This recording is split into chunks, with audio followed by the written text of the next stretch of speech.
Пошироката јавност го знае по функцијата министар за информатичко општество и администрација во владата на Република Македонија, но само најблиските го познаваат подобро.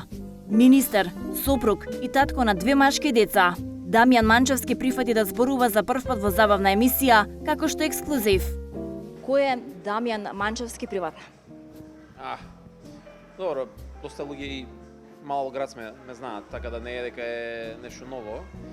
Не знам кој е, татко на 2 деца, сопруг, моментално министер, еден ден нема, ќе се врати на старата професија, едва и чекам да се вратам на мојата оригинална професија што си работев.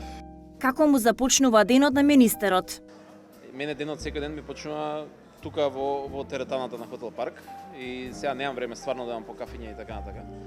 Ама секој ден во 6 сабајле сум тука, од 6 до 7 прво тоа ритуал, па дома, спремање, деца носење школа и одам на работа. Колку часот станувате наутро? 5:20. 5:20 првото нешто што го правите? Се спремам и доаѓам овде.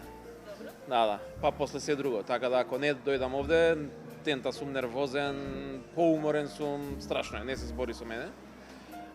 Добро, кога веќе би ме прашале кај одам на кафе, не одам па и често овде, излет, круг, тие ми се местата кај што се движам, ама од како почнавме со оваа работа, многу ретко морам да признам.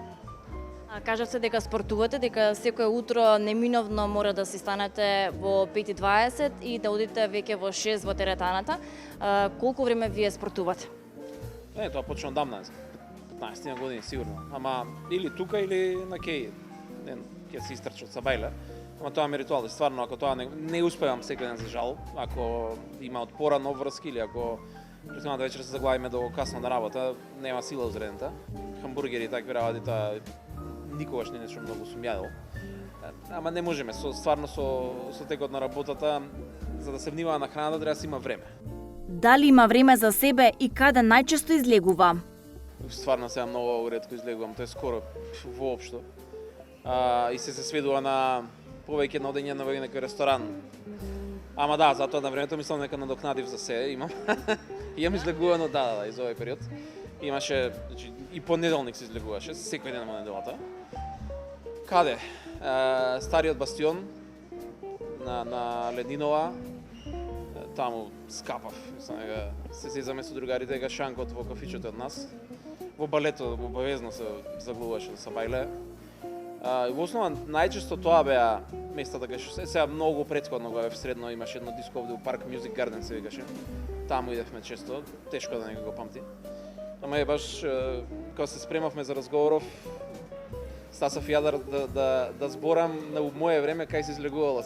Иако поголемиот дел од денот го поминува со нив, сепак, дали се случува да излезе на пијалак со своите колеги политичари?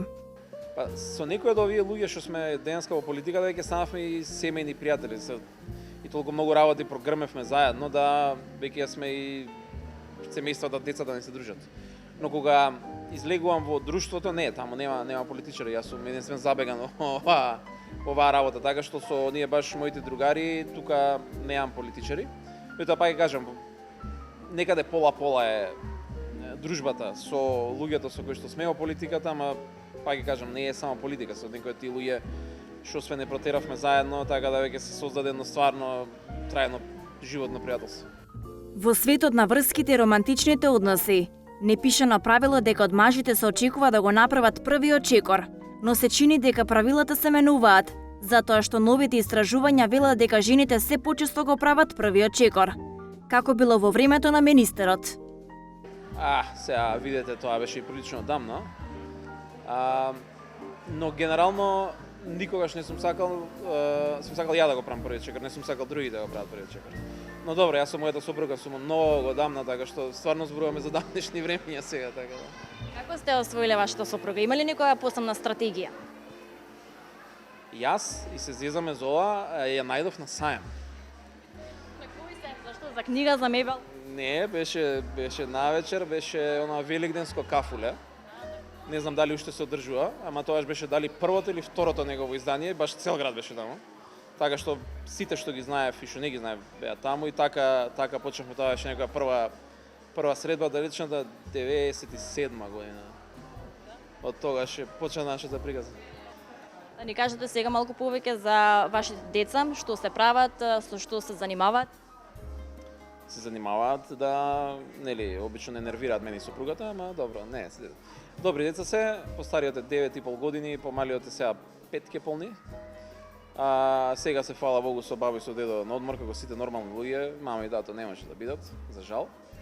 Едниот у школа, нели, постариот е супер моди, помалиот е се уште во градинка, се надеваме дека ќе му тргне школата како и на овој постариот. Не, супер се, да не се жалам, супер се. За помладиот се уште не можеме да кажеме, меѓутоа за постариот дали покажува некои амбиции да ве наследи вас? Не, он мрзи што сум министер. Да, он ми кажува дека ќе прави журка денот кога нема да се пише бидам министер, затоа што наистина самиот збори дека му недостасувам и така. Така многу малку ги гледам, за жал. И сега и тоа и мене ми смета.